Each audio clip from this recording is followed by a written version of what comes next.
When you look at someone like Duma Boko, what bloody is thieves. Duma Boko? of Botswana, what is your feeling about how he's reshaping the country?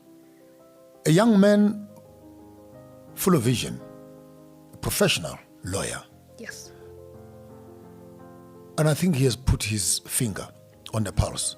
I fear for him, the same way I fear for Traore.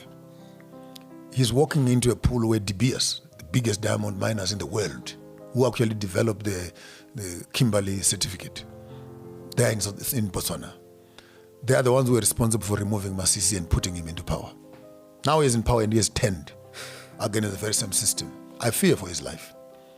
You because think they're the he'll be biggest contributors. assassinated? They're the biggest no, they won't assassinate him. They're the biggest contributors of tax in the country through the diamonds. Now watch the circus.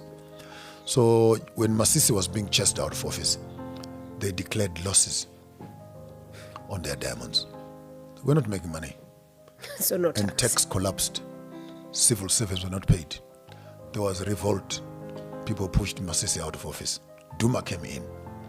And I'm glad he's aware of this. That when he walked into office, there was morale again, and De Beers started paying their taxes.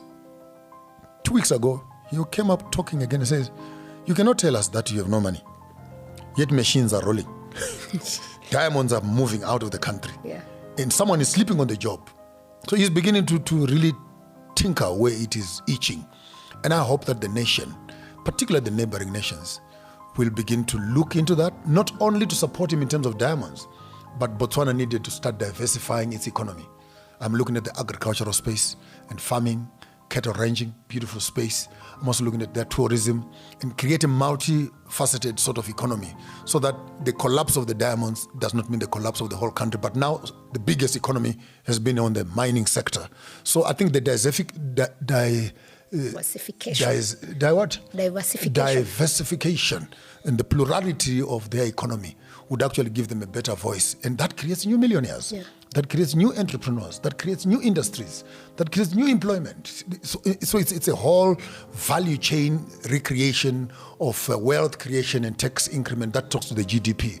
And I wish I could run a school for presidents and young presidents in Africa and begin to circumcise their minds towards the critical issues of African development. But yes, Boko is on the right path. He has my 150%, as I also had 150% support for Ruto during his campaign. But I can't say the same now. But as for Traore, I think is a model that any African leader who can hear me out there on the entire continent, if you aspire to be a president, please follow the path of Traore. Duma Boko is a lion walking into a den of jackals. A young lawyer, sharp mind, clear vision, but he's stepping straight onto the diamond battlefield of Botswana, where De Beers has reigned for decades as king and undertaker. These are not just miners, they are power brokers. They developed the Kimberley certificate with blood still dripping from African soil. They installed leaders. They removed leaders. When Masisi played stubborn, suddenly diamonds stopped making money, losses were declared, tax collapsed, salaries froze, people revolted, and Masisi was swept aside like dust. That's how the game is played, when your economy rests on a single stone. Now Duma Boko walks in, fearless, pointing fingers where no one dares. He says, how can machines dig diamonds every day, yet government cries poor? Who is stealing? Who is sleeping? And the ground trembles, because the man has dared to question the gods of the mine.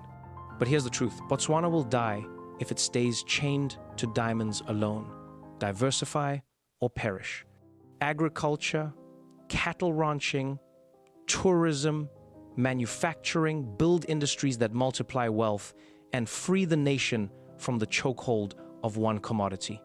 Otherwise, every president will just be another puppet dancing to the tune of the diamond cartels. Duma Boko has my 150% because he is rattling the right cages. But Africa must protect men like him the same way we protect Traore. Because when young lions roar, old jackals plot.